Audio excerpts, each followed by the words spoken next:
Yo eso lo he estudiado muy bien. Lo he estudiado muy bien. Y uno de los grandes teóricos que lo está hablando es Albert Mohler. Albert Mohler creo que es de los que mejor está teorizando el asunto de qué es una doctrina saludable, qué es sana doctrina, porque todo el mundo dice tener la sana doctrina, pero ¿cuál es?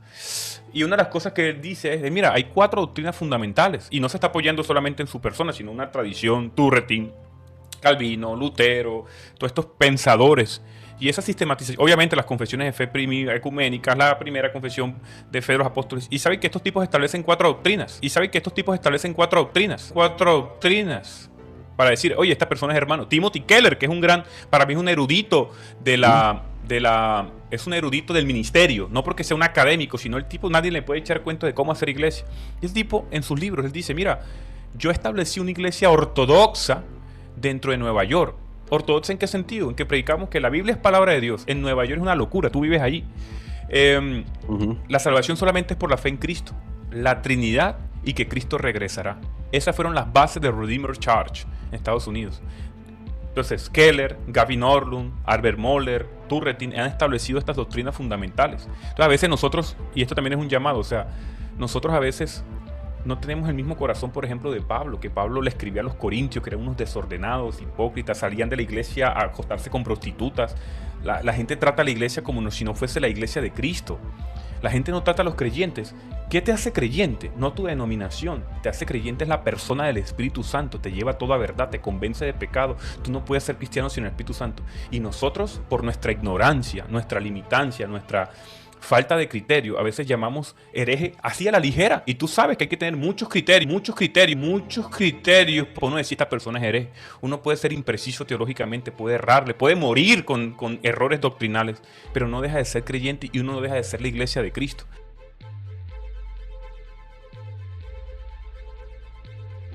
Hay criterios que definen las doctrinas fundamentales para decir lo que es ortodoxo y no.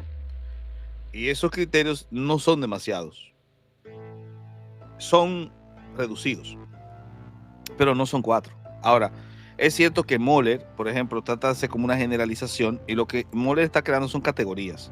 Ahora, esto es importante porque las categorías implican otros tópicos insertos dentro de la categoría general. La categoría simplemente da nombre como dimensión a una serie de indicadores en particular.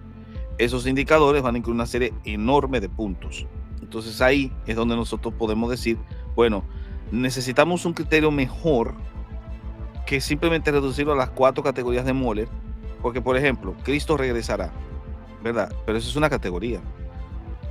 A partir de ahí surgen elementos subtópicos detrás del Cristo regresará.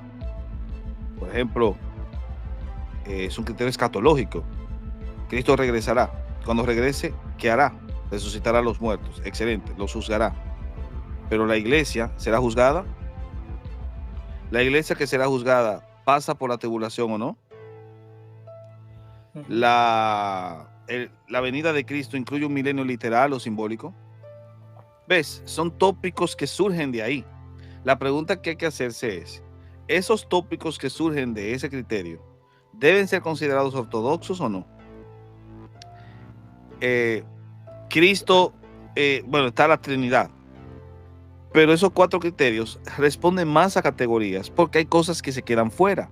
Por ejemplo, en los criterios de Mohler está expresada la resurrección de Cristo, la muerte y la resurrección de Cristo, la encarnación.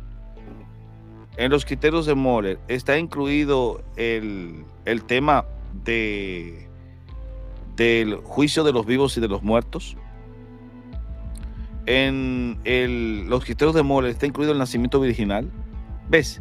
Entonces, reducirlos hace que se queden cosas fuera que son también esenciales. Por esa razón es que yo considero que se necesita una versión un poquito más amplia. Que simplemente decir, estos son las doctrinas. Creo que si queremos una síntesis doctrinal, más que los criterios de Mohler, tenemos que ir al credo de los apóstoles. Y el credo de los apóstoles, obviamente, tiene toda la síntesis que nosotros necesitamos esencialmente.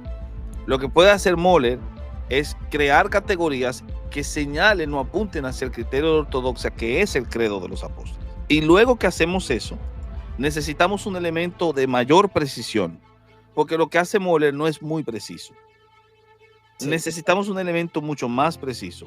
Quien mejor ha hecho una precisión para tú poder definir lo que es ortodoxia, heterodoxia y herejía ha sido Jorge Calixto a finales del siglo XVI.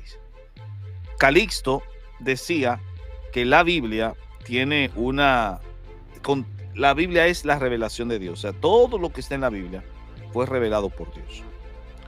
Pero la revelación incluye cosas que son concernientes a la salvación y cosas que no son concernientes a la salvación.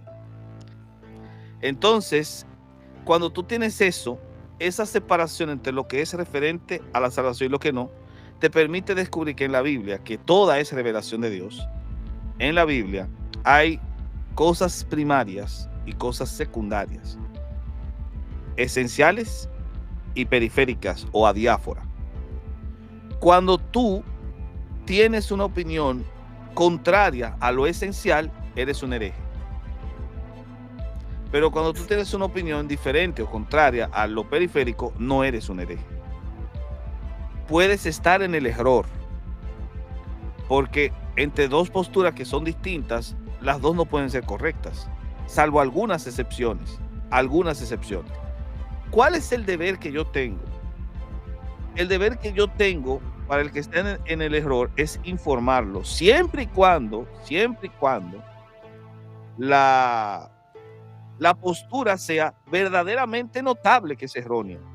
Al hereje se combate, con el hermano que esté en una postura errónea se conversa. Amén, amén. Es mejor que la de Moller.